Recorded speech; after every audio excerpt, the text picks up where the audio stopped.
Morning, everyone.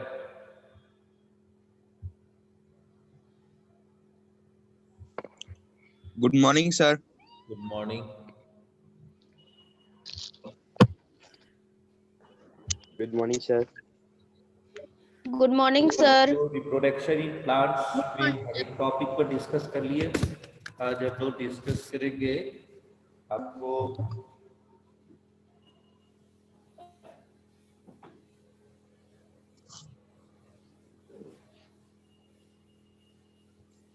कौन सा chapter discuss करना है। Good morning sir. बोलिए, कौन सा चैप्टर डिस्कस करना है।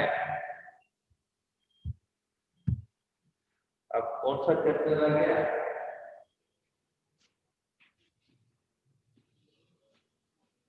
बोलिए, Avneet Kumar.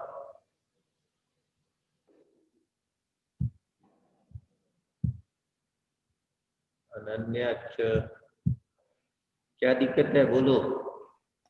Sir chapter 15 chapter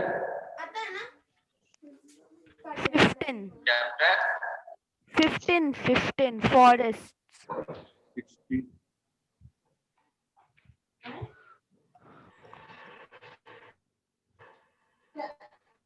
are you getting voice?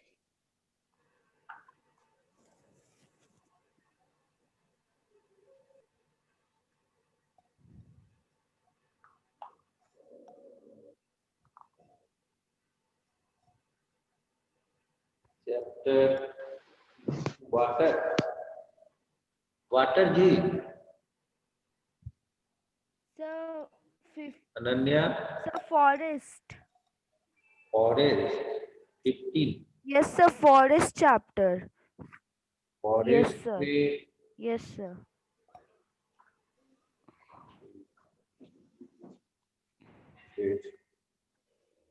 आपको अब कौन कौन चैप्टर रिवीजन के लिए बाकी रह गया ये बताओ। पहले मैसेज में भेजो कौन कौन चैप्टर बाकी रह गया। सर चैट डिसेबल्ड है। सर चैट डिसेबल्ड है। अवेलेबल नहीं है।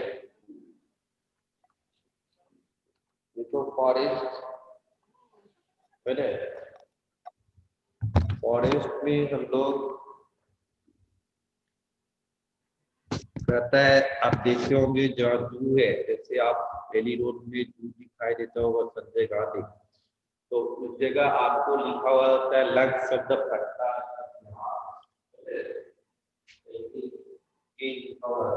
फॉरेस्ट जो है इसमें पहला ही स्लोगन है चैप्टर 15 में, फॉरेस्ट फॉरेस्ट इसमें पहला ही स्लोगन है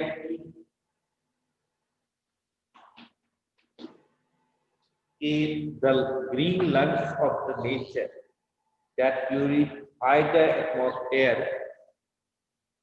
Forests are our lifeline. It is through them that nature shines. देखिए, ये शुरू में जो स्लोगन दिया है उसका कुछ मीनिंग है।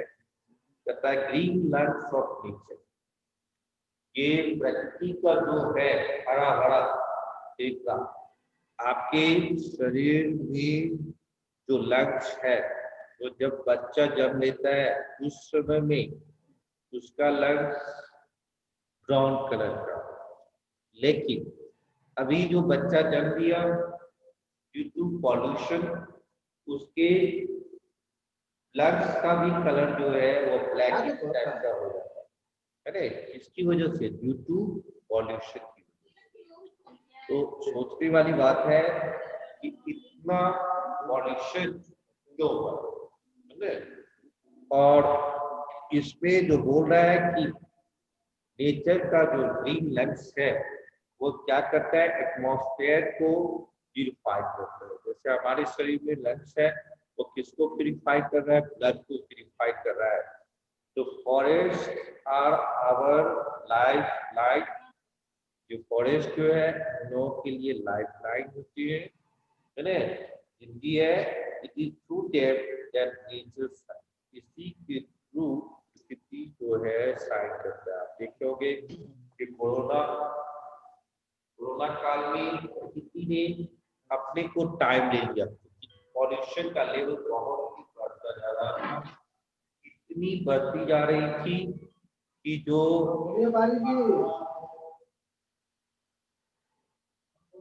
तो आपको आईसाइट जो फील्ड ऑफ व्यू है ना, वह आपकी वह एरिया कम होती ना वो अपना कवर्ड कर से। लेकिन जब कोरोना काल में जब लॉकडाउन चालू हुआ तो आप देखो कि बहुत दूर तक साफ सुथरे दिखाई स्काई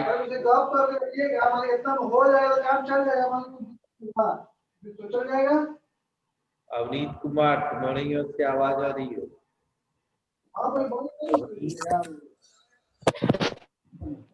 ठीक है, तो कहने का गट कि ये फॉरेस्ट जो है वो नेचर का एक लंग्स है ना, जो प्यूरिफाई करता है अर्थ एटमॉस्फेयर को। ओके, तो हम लोग उस केस में जो कहते हैं कि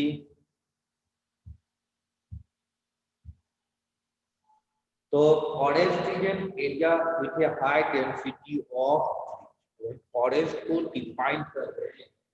फॉरेस्ट है व्हाट इज फॉरेस्ट? तो it is an area area वह जगह है ना with a high density of high density of density का मतलब यहाँ पर है जहाँ पर पेड़ों की संख्या बहुत ज्यादा है। वैसे फिजिक्स में आप डेंसिटी पढ़ेंगे तो डेंसिटी का मतलब है मास पर यूनिट और फिजिक्स में। लेकिन ये हो गया अब जैसे कि आपका हो गया और आपकी क्लास का ठीक है, सारे के सारे प्रोजेक्ट हो गया, उस क्लास का स्टैक उसकी डेंसिटी का लेकिन वहीं पर 40 आपको आया उसकी डेंसिटी क्या हो जाएगी 2। तो forest is area with A high density of forest क्या है? वह है जहां पर ट्री की डेंसिटी सबसे ज्यादा। ठीक है, तो अब ये ट्री का अपनी एडवांटेज और डिसएडवांटेज आप जानते ही होंगे, ज्यादातर ही एडवांटेज ही है। डिसएडवांटेज कब है? जो आप रात में पेड़ के नीचे सोते हैं, इसीलिए जहाँ पर लिविंग एरिया है उसके आसपास आंगन में, लेकिन आजकल लोगों को लिविंग एरिया कम है, उसके पास लैंड कम है, लैंड का जो पॉपुलेशन है वो ड्यू टू पॉपुलेशन वह कम होती जा रही है। इसके कारण जो है लोग अपने गार्डन में लिविंग एरिया के पास ही प्लांट्स वगैरह लगाने लगते हैं, आम वाली वगैरह की कुछ आम खाने को मिलेगा। लेकिन वो क्या है, रात के समय में या जब सन नहीं रहती है उस समय में आपको क्या करता है, कार्बन डाइऑक्साइड रिलीज करता है, और वहां पर कार्बन डाइऑक्साइड की डेंसिटी ज्यादा बढ़ जाएगी तो क्या होगा, हमारे लिए खतरनाक हो जाएगा। हरितराज, तो इस जगह आप ये जाने कि व्हाट इज फॉरेस्ट, है ना? तो ये फॉरेस्ट जो है ना, affect the kind of animals and plants that can exist near forest. तो वो फॉरेस्ट का इन्वायरमेंट पे डिपेंड करता है। फॉरेस्ट जो है बहुत सारे एनिमल्स का वो क्या है, घर है। बहुत सारे एनिमल्स, बर्ड्स का वो घर है। ये आदित्यराज को अनम्यूट नहीं हो पा रहा है जी। हाँ,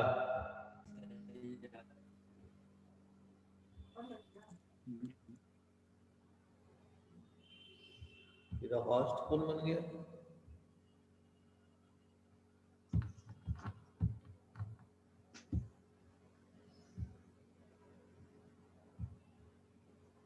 होस्ट कौन बन गया जी?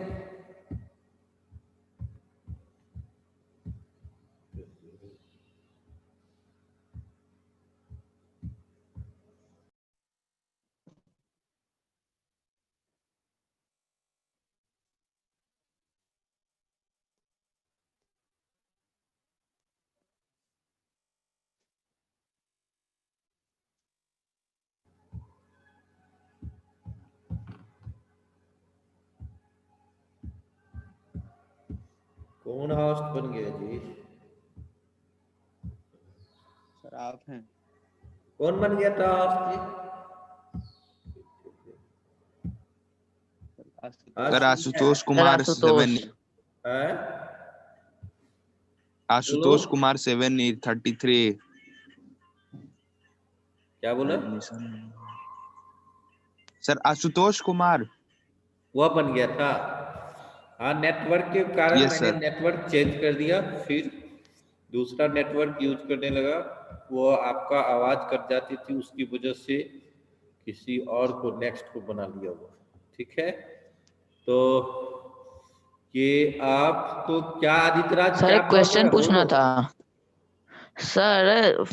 ये प्लांट जो है वो फोटोसिंथेसिस है ना, बस ऑक्सीजन लेता है, बाकी तो वो रिस्पायरेशन करता होगा, तो वो भी तो ऑक्सीजन ही, मतलब ऑक्सीजन ही लेता होगा फोटोसिंथेसिस के बस द्वारा ना, कार्बन डाइऑक्साइड लेता होगा, तो वो तो 24 घंटा रिस्पायरेशन करता होगा, और खाना तो वो कुछ ही देर बनाता होगा ना। तो वो बोला गया ना कि in the presence of sunlight ही वो अपना फूड बनाता है। जब तक सनलाइट रहेगा वो फूड बनाते रहेगा। तो इसीलिए ना बोला गया कि केवल एडवांटेज ही है, कुछ ही डिसएडवांटेज है। और वह डिसएडवांटेज क्या है कि रात में पेड़ के नीचे नहीं सोनी चाहिए, है ना। जब सनलाइट, जो इसीलिए कहा जाता है कि आप अपने लिविंग एरिया में प्लांट्स को मत लगाइए। कुछ ही प्लांट्स है, सर तो जितना है ना, उस प्लांट्स को लगाया जाता है, जैसे तुलसी की पौधा। सर तो इसमें कुछ खासियत है, वो फोटोसिंथेसिस, वो ऑक्सीजन ही हमेशा रिलीज करती है ना। तो इस जगह आपको सर बोला जाता है कि आप लिविंग एरिया में प्लांट्स नहीं लगाइए।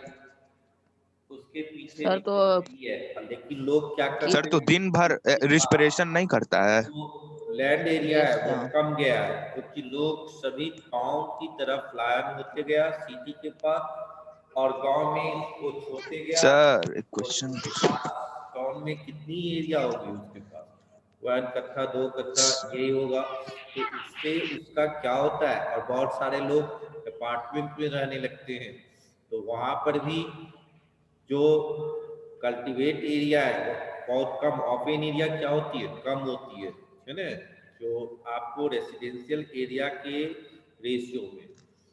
तो सर वहां पर पर लिविंग प्लांट ऑर्गेनिज्म, लगाना लिविंग एरिया में अच्छी बात नहीं। सर हाँ, सर तो पर उतना लिविंग देर ऑर्गेनिज्म, पूरा एक आदमी बोलो सर पहले। जितना देर सनलाइट रहा सर हाँ, जितना देर सनलाइट रहता है उतना देर रेस्पिरेशन नहीं होता है। एक मिनट फिर से बोलो तो। सर जितना देर सनलाइट रहेगा उतना देर रेस्पिरेशन नहीं होगा। रेस्पिरेशन क्यों नहीं होगा? वह रेस्पिरेशन का ही ना है कि इनटेक और एक्सहेल, इनहेल और एक्सहेल, वह दोनों रेस्पिरेशन प्रोसेस 24 आवर्स होते हैं। उसमें रेस्पिरेशन प्रोसेस में केवल मेथड बदल गया कि इनटेक और एक्सहेल दोनों लेकिन का जो इनटेक, तो सर जब तक फोटोसिंथेसिस प्रोसेस होगा तो सर फिर वो कार्बन डाइऑक्साइड लेगा और एक्सहेल करेगा ऑक्सीजन। लेकिन जब फोटोसिंथेसिस प्रोसेस नहीं हो रही है, यानी प्रेजेंस ऑफ सनलाइट नहीं है, तो उस केस में आपको इनटेक और एक्सहेल बदल जाएगी। इनटेक में ऑक्सीजन हो जाएगा और का एक्सहेल में कार्बन डाइऑक्साइड हो जाता है। एक्सहेल में जब कार्बन मतलब कि डाइऑक्साइड हो फोटो जाएगी तो उसकी परसेंटेज बढ़ जाएगा ना, लेकिन रेस्पिरेशन मतलब प्रोसेस तो हमेशा होगी। फोटोसिंथेसिस। ये कहाँ से आप कह रहे हैं कि देखता सर है कि लेकिन लोग कार्बन ऊपर कहता है कि तुम आराम करते हो, तुम सोते हो, लेकिन जो तुम्हारा हार्ट है वो कभी भी आराम नहीं करता, वो अपना फंक्शन करता है। अगर वो फंक्शन करना बंद कर दे तो वो क्या होगा, वह आपको लाइव एग्जिस्ट नहीं कर सकते। सर लेकिन ग्लूकोज सर लेकिन ग्लूकोज के साथ तो ऑक्सीजन का ना रिएक्शन होता है, तो कार्बन डाइऑक्साइड, वाटर और एनर्जी बनता है। अगर कार्बन डाइऑक्साइड का रिएक्शन होगा ग्लूकोज से, तब थोड़ी वाटर और एनर्जी हो सकता है बनेगा। वह देखिए, वह जो आप कह रहे हैं ना कि प्रोसेस में रिएक्शन में ये रिलीज करता है ना, वो तो बात सही है। तो फोटोसिंथेसिस प्रोसेस करेगा तब ना, फोटोसिंथेसिस करने के ड्यूरेशन में कार्बन डाइऑक्साइड बनती है तो रिलीज करती है, ठीक वो यूज होता है ना। उस केस में आप जो पढ़ते होंगे है ना, रिएक्शन C6H12O6 प्लस H2, ये सब आप पढ़ते होंगे जो रिएक्शन में है ना, तो वो आपको प्रोसेस व रिएक्शन के ड्यूरेशन में क्या बनता है उसको दिखाया है ना।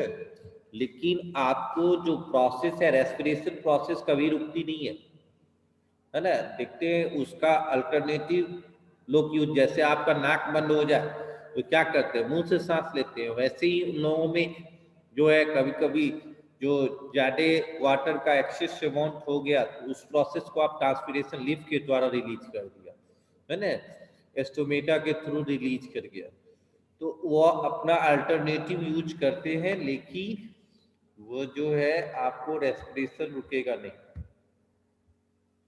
चलो अनन्या, क्या प्रॉब्लम है, बोलो। सर एक स्टूडेंट ने क्वेश्चन बोला है कि ग्लूकोज जोर से ऑक्सीजन बोलना के है साथ थोड़ा। रिएक्ट करता है।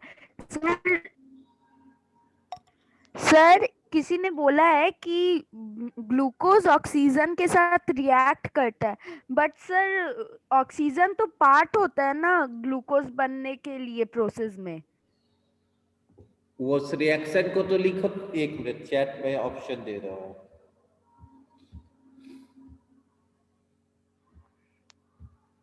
ये शुभ नारायण बोला है ना जी।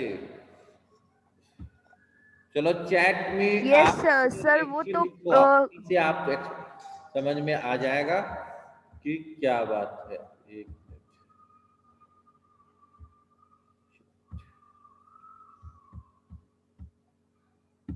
शुभ नारायण, आप जो है ना फोटोसिंथेसिस प्रोसेस का रिएक्शन लिखो।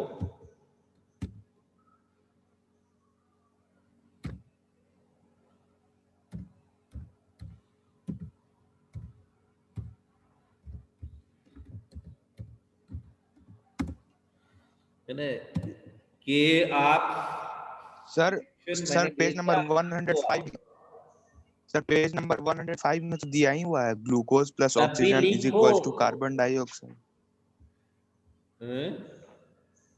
पेज नंबर कितना बोला, 105। तो उसमें तो ग्लूकोज प्लस केवल ये ऑक्सीजन इज लिखा होगा ना इक्वल्स। जी।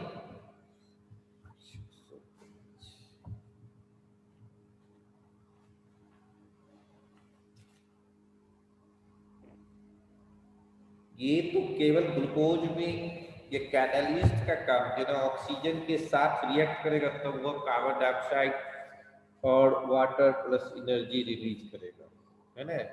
तो वहां तो हेल्प किया ना, वह इनहेल, वह फोटो ये जो बता रहा है कि कार्बन डाइऑक्साइड, उस केस में फोटोसिंथेसिस का ही वो प्रोसेस बताया ना कि प्लांट्स सिंथेसाइज शुगर।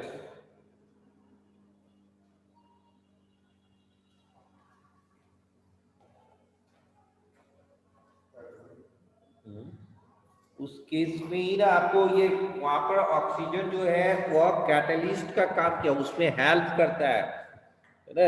तभी वह कार्बन डाइऑक्साइड जो आप इनहेल प्रोसेस में करते हैं, ठीक है, उसमें आप ये नहीं देख रहे हैं ना, वो ग्लूकोज का फॉर्मूला क्या होगा, C6H12O6, और उसी में C6H12O6 प्लस H2O बैलेंस करना है। तो ये carbon dioxide plus water plus energy, ये बैलेंस है ना, ये रिलीज करता है। तो इस प्रोसेस में इसको बैलेंस करोगे। कौन है? अनुराग अभी ज्वाइन कर रहे हैं।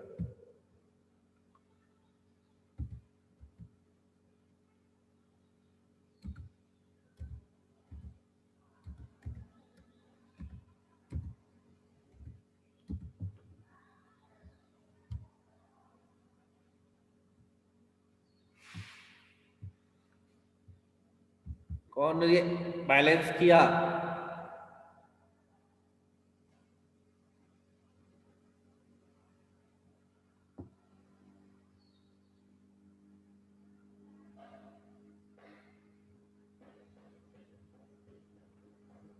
देखो तो आप फोटोसिंथेसिस जो प्रोसेस है उसमें आप फैक्टर्स पढ़े होंगे, उसमें कार्बन डाइऑक्साइड प्लस वाटर ये आपको रहता है, तब ये ग्लूकोज बनता है, तो बैलेंस किया जाएगा। दिख रहा है ना?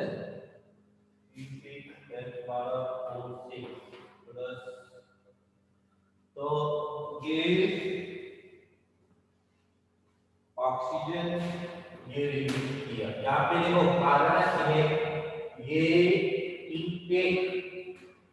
इनटेक प्रोसेस में क्या हो रहा है, कार्बन डाइऑक्साइड लेता है ड्यूरिंग फोटोसिंथेसिस, कार्बन डाइऑक्साइड लिया तो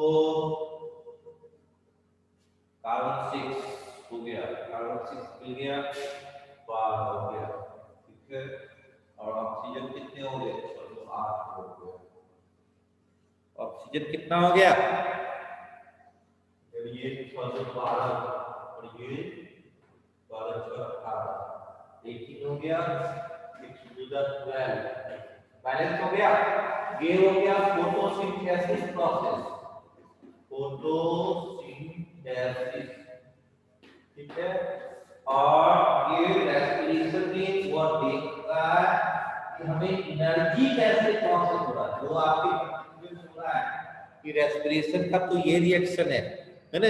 तो आप जो बता रहे हैं इसमें आप गौर करने वाली बात है, देखोगे ये कह रहा है कि हम जो सांस ले रहे हैं, जो एनर्जेटिक महसूस कर रहे हैं, अगर सांस लेने का कभी कभी जो अस्थमा से परेशान है, जो सर्दी जुकाम खांसी से परेशान है, उसका कहता है कि पाइप जो है विंड पाइप वो नैरो हो जाता है। वो आप देखते होंगे पाल्मोनरी डिपार्टमेंट होता है मेडिसिन में, उस डॉक्टर के पास जो जाता है, आजकल छोटे बच्चों को भी हो जाता है ड्यू टू पॉल्यूशन, तो उस केस में वह उसको समझाता है वो डॉक्टर लोग कि आप जो है इस पे केयर करो, और अगर आप जो इनहेलर यूज कर रहे हो, वैसे तो वह इनहेलर स्ट्राइड होता है जो नुकसान ही पहुंचाता है, लेकिन तत्काल भी अगर इनहेलर यूज कर रहे हो तो उस पाइप को मेंटेन करेगा, उसमें इंफेक्शन नहीं होने देगा, उसका जो पाइप नैरो नहीं होने देगा, जिससे आप एनर्जेटिक फील करोगे। अदरवाइज अगर सांस नली में प्रॉब्लम है ना, तो आप क्या होगा, एनर्जी, क्योंकि वो ऑक्सीजन का अमाउंट कम अमाउंट उसके पास पहुंचेगा, पाइप नली ही जब छोटा हो गया ये, तो उससे क्या होगा, ऑक्सीजन का अमाउंट कम होगा, तो उतनी एनर्जेटिक फील नहीं करेगा। तो आप जो समझ रहे हैं, आपको पढ़े आप दिमाग में ये सोच रहे हैं कि रेस्पिरेशन प्रोसेस में, एक मिनट, आप ये समझ रहे हैं कि रेस्पिरेशन प्रोसेस हमेशा ऐसे ये होना जरूरी है, ये नहीं, आपको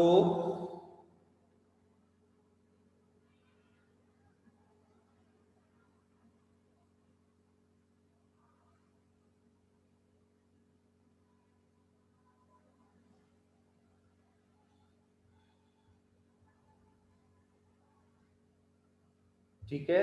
तो रेस्पिरेशन प्रोसेस का ये रिएक्शन है कि रेस्पिरेशन से हमें एनर्जी कैसे मिल रहा है। ठीक है, ये आपने केवल, मैं केमिकल रिएक्शन में फॉर्मूला पूछना चाहा, फॉर्मूला मैंने लिख दिया, इसको भी बैलेंस करना होगा, जैसे उसमें बैलेंस किए उसी तरह से ये भी बैलेंस होगा, है ना। तो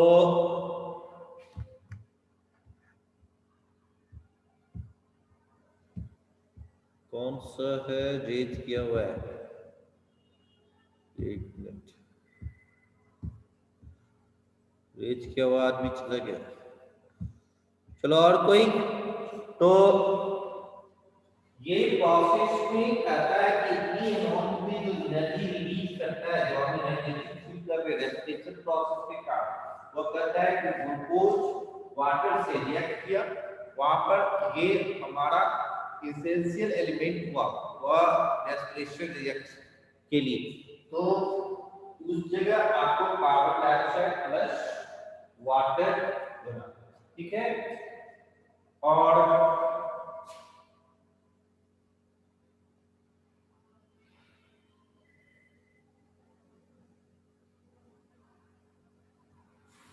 ये रिएक्शन को बैलेंस करना है, तो कार्बन 6 ऑक्सीजन 12 और यहाँ ऑक्सीजन 6, तो ये तो हाइड्रोजन कितना बन गया 12 और ऑक्सीजन और 12, तो ये ऑक्सीजन 6 और 12 और 12 18 और यहाँ पे जो है ये वो है, तो 6 6 12 बैलेंस नहीं हो पा रहा, कारण 12 बैलेंस नहीं हो पाया। बैलेंस करो इसको, अनुराग अभी ज्वाइनिंग कर रहा है, बैलेंस करो इसको।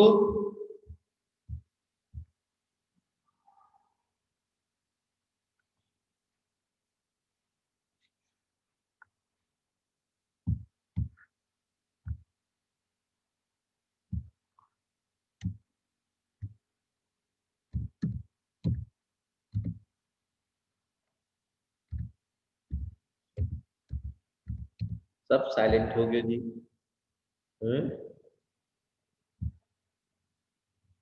इसको बैलेंस करना है।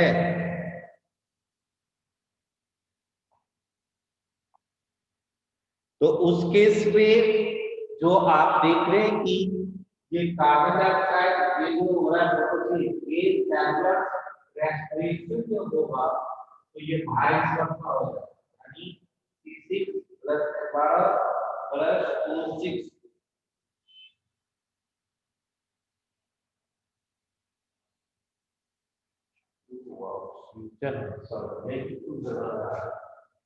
यहाँ पर ऑक्सीजन है ना, ये glucose plus oxygen carbon dioxide है, आप देखिए ऑक्सीजन 6 हो गया और कार्बन 6 हुआ, हाइड्रोजन 12 हुआ। ये देखो रेस्पिरेशन प्रोसेस में रिएक्शन है और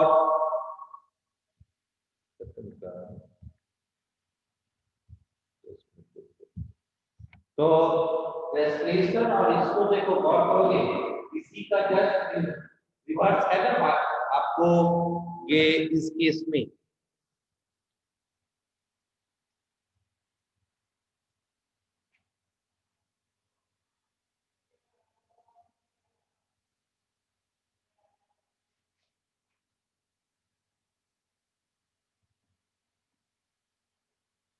और एक चीज और है,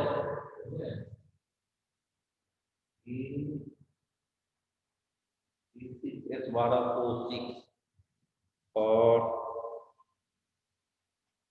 6H2O प्लस 6O2 6CO2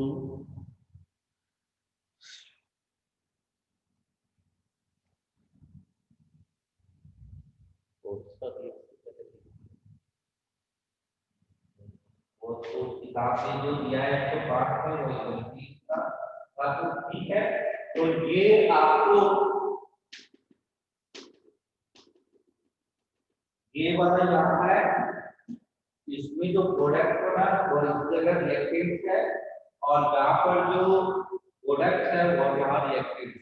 इस तरह के जो रिएक्शन है वो आपको कोई कंफ्यूजन है? शुभ नारायण, कुछ कंफ्यूजन है? राजवीर सिंह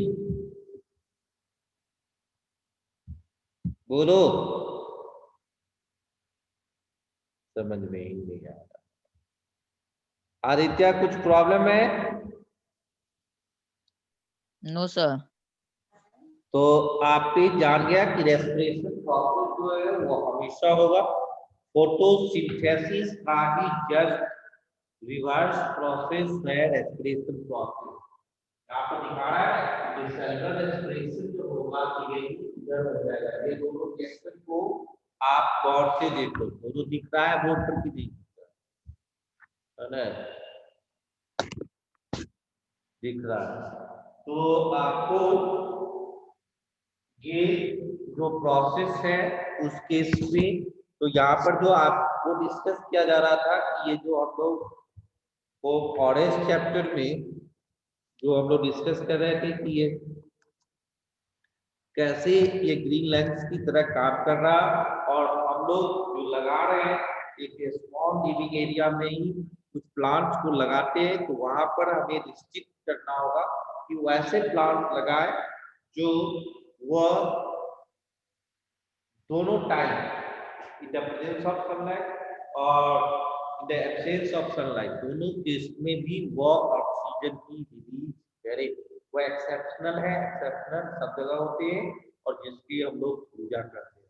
और वह तुलसी के पौधे ये सब आपको सर्च करेंगे नेट पर तो आपको मिलेगा, है ना, कि कुछ ऐसे प्लांट। लेकिन जो लोग शौकीन है उसका हॉबी जो है कि गार्डनिंग करना, गार्डन लगाना, तो वह लोग क्या करते हैं कुछ मैंगो ट्री भी लगा दिए, कुछ बनाना भी ट्री लगा लिए कि चलो कुछ इसकी जरूरत का भी अब गेस्ट है ना हम अपने बगीचे से उसको खाए तो वह उसके लिए हार्मफुल है। लिविंग एरिया में उसको नहीं रखना चाहिए। क्यों? क्योंकि आप देखते होंगे कि in the absence of sunlight वो क्या करेगा, कार्बन डाइऑक्साइड रिलीज करती है ना। कभी कभी वो कार्बन डाइऑक्साइड के परसेंटेज को डिक्रीज करता है। कब?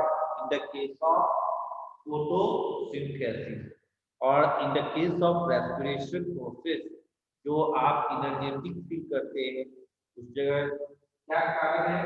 तो वह ग्लूकोज जो है ऑक्सीजन से रिएक्ट करके कार्बन डाइऑक्साइड, वाटर और लार्ज अमाउंट ऑफ में एनर्जी रिलीज करता है। ओके, और कोई प्रॉब्लम? तो अभी हम लोग फॉरेस्ट रिवीजन कर रहे हैं, है ना। अब देखिए कहता है कि तो ये फॉरेस्ट का जो एरिया है वो दिनों दिन डिक्रीज करता जा रहा है। क्यों? क्योंकि जो है वह हम लोग एग्रीकल्चर के लिए, क्योंकि जैसे ही पॉपुलेशन बढ़ेगी, सबसे मेन रीजन हम कह सकते हैं पॉपुलेशन। क्यों? क्योंकि पॉपुलेशन बढ़ रही है, हमारा नीड्स बढ़ेगा। नीड्स क्या क्या बढ़ेगा कि हमें जीने के लिए हमें फूड चाहिए, तो फूड जो है वो एग्रीकल्चर पर डिपेंडेंट है, तो एग्रीकल्चर एरिया चाहिए। और एग्रीकल्चर एरिया जो है वो आपको जो है जैसे आपको, तो आप क्या करेंगे, फॉरेस्ट को क्लियर करेंगे, उसी को एरिया को बढ़ाने के लिए, एग्रीकल्चर एरिया को बढ़ाने के लिए, है ना। दूसरा है कि ये जो पॉपुलेशन परसेंट बढ़ गया तो क्या करेंगे, उसको जो है क्लॉथ्स चाहिए, कपड़ा चाहिए, भोजन, वस्त्र, आवास, ये तीन चीज इसेंशियल है। इसीलिए ये कभी भी ये चीज देखते होंगे, मिल्क वैन कभी भी बंद नहीं होती है, चाहे कितना भी चक्का जाम क्यों न हो जाए, है ना, लॉकडाउन ही क्यों न हो जाए, लेकिन वो मिल्क की दुकान जो इसेंशियल चीज है, मेडिसिन की दुकान ये बंद नहीं होती। तो इंडस्ट्री इस्टेब्लिशमेंट करने के लिए भी आपको क्या करना होगा कि फॉरेस्ट को क्लियर करना होगा, फॉरेस्ट का एरिया डिक्रीज हो जाएगा। फिर हाउसिंग रेजिडेंशियल एरिया आप अपने घर बनाने के लिए भी क्या करते हैं कि आप जो फॉरेस्ट है उसको क्लियर कर देते हैं, ठीक है। तो इस तरीके से ये जो फॉरेस्ट एरिया है वो दिनों दिन डिक्रीज करते जाएगा, है ना, और जिसके कारण बहुत सारे problem, construction of roads, railways, hydro electric plants, ये सभी अभी अभी आप देखते होंगे कि जिधर रोड बनना है उसको चौड़ीकरण करना है, तो क्या किया अभी ही आप देखोगे जहाँ आ रहा है कदमापुर से आपको दानापुर रेलवे स्टेशन के बीच में जितने भी प्लांट्स बड़े बड़े ट्री थे उसको क्या कर दिया गया, कट कर दिया, डिफॉरेस्टेशन हो गई। क्यों? क्योंकि हमें रोड की नीड्स है ना, ये जो इतनी जाम होती है तो ये रोड रेलवे ये सब जैसे ही पॉपुलेशन बढ़ेगी तो हमारी नीड्स जो है बढ़ेगी, है ना, नंबर ऑफ व्हीकल्स बढ़ेंगे तो फिर ये हमें पॉल्यूशन से गुजरना ही पड़ेगा, है ना, इससे फाइट करना होगा। तो कहता है कि the largest area of rain forest is in South America. It is called Amazon rainforest. जो largest area of rain forest है वो साउथ अमेरिका में है और वह कहलाता है अमेजन रेन फॉरेस्ट। तो उसको हम लोग क्या बोलते हैं, Amazon rain forest. Over 3,000 kinds of tree grows in the rainforest. Many kinds of flower also grow. बहुत सारे अमेजन रेन फॉरेस्ट में आपको 3,000 से ज्यादा काइंड्स, नौ की नंबर ऑफ ट्रीज है, वह काइंड्स का मतलब है किस्म, नस्ल, है ना। 3,000 से ज्यादा तरह के प्लांट्स वहाँ पर ट्रीज ग्रो करता है और बहुत सारे टाइप के फ्लावर्स भी वहाँ ग्रो कर रहे हैं, ठीक है। Amazon rainforest is very important for all of us। और ये Amazon rainforest जो है वह without more than 20% of the world's oxygen supply. Oxygen का परसेंटेज क्या है, 21, है ना। 78% आपको नाइट्रोजन है, 1% में ही अदर गैसेज है। तो उसमें कहता है कि ये जो सोच सकते हैं कि अमेजन रेन फॉरेस्ट 20% पूरे वर्ल्ड का ऑक्सीजन सप्लाई कर, इतना बड़ा कंट्रीब्यूशन है। अगर वह डैमेज होता है, उसको अगर आदमी डैमेज कर देता है तो फिर बहुत बड़ा प्रॉब्लम्स, जो ग्लोबल वार्मिंग है, कहता है कि आप